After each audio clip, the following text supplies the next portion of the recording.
5-minute talk. Thank you very much. Good afternoon, Madam President, visitors and members of the Wellington Rotary Club. Thank you for giving me the opportunity to speak about myself for 5 minutes. I trust this speech will give you an insight into my industry and my background. After 28 years in this industry, I have observed that real estate represents a significant portion of most people's wealth. Often their home is the largest asset they will own in a lifetime. Home is a place where most families can truly relax, where they store their treasures and where memories are made. Excuse me. So at this point, I'd like to differentiate between the two words home and house. Both describe this asset, but the words, in my view, have vastly different meanings. To me, house describes the bricks and mortar, the asset. Home, where an individual space has been created within the walls, where the experiences and collected treasures all have their special place, not only in the home, but also in the vendor's minds. I have found over the years, when the time comes for a home to be marketed, some real estate salespeople think a home needs to be transformed into a house, with nothing emotional on display, sometimes taking extreme measures, asking for the client's furniture to be moved out and for staging to go in. I disagree.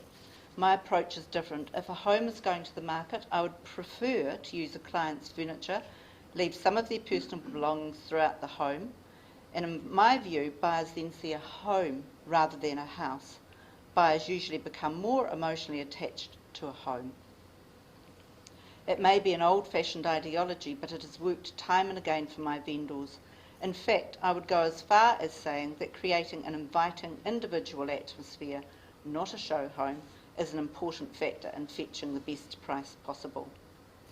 Once a decision has been made to sell, some of the more important questions come to mind. What is our home worth?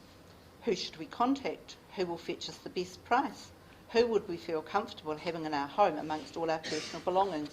Who can we trust?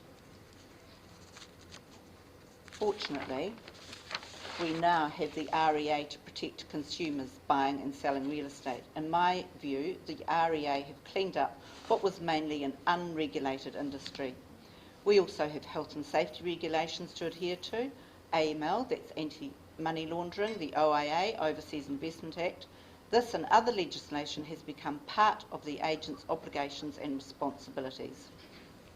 A word about Sotheby's International. As you will all know, Sotheby's has a long history, established in 1744 in London, mainly for collectors of art. They expanded to New York City in 1955. Sotheby's International Realty inherited the iconic brand name.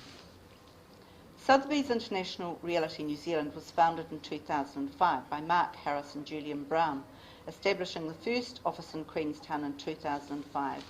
The marketing is high quality, attracting buyers and sellers in all phases of their journey. I'm going to share some background information about myself. I was married for 28 years. The first house we bought cost $6,000. That was in Hastings. We didn't actually know how we were going to pay the mortgage. It trebled in price the following 2 years. We sold it and moved on. I nursed for 3 years at the Hastings Psychiatric Unit.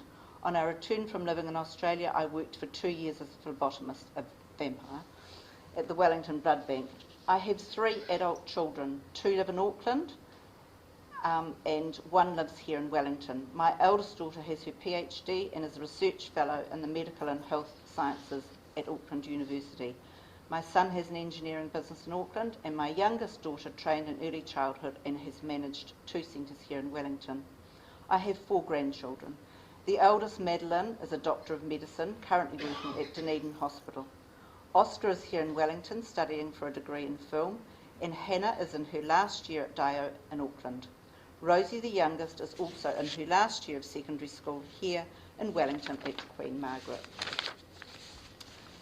When I was last involved in Rotary in the late 70s, they had a sergeant session that went terribly wrong. As a joke, one of the Rotarians from a well-known law firm was fined $500,000 for some minor incident. In jest, he wrote out a cheque for that amount, using a Building Society cheque. The cheque was ripped up and thrown in the rubbish bin. Another Rotarian fetched the cheque from the rubbish bin, taped it together and presented it thinking it would bounce. However, because the building society had a very good reputation, there were no questions asked and it was banked. As you would appreciate, in the late 1970s, banking that amount of money rippled through the banking system.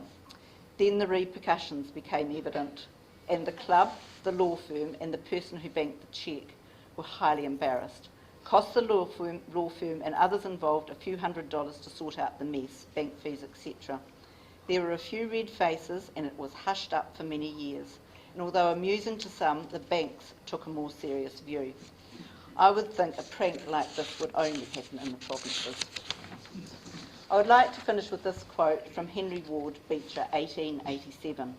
A reputation for good judgment, fair dealing, for truth and for rectitude is itself a fortune. Thank you.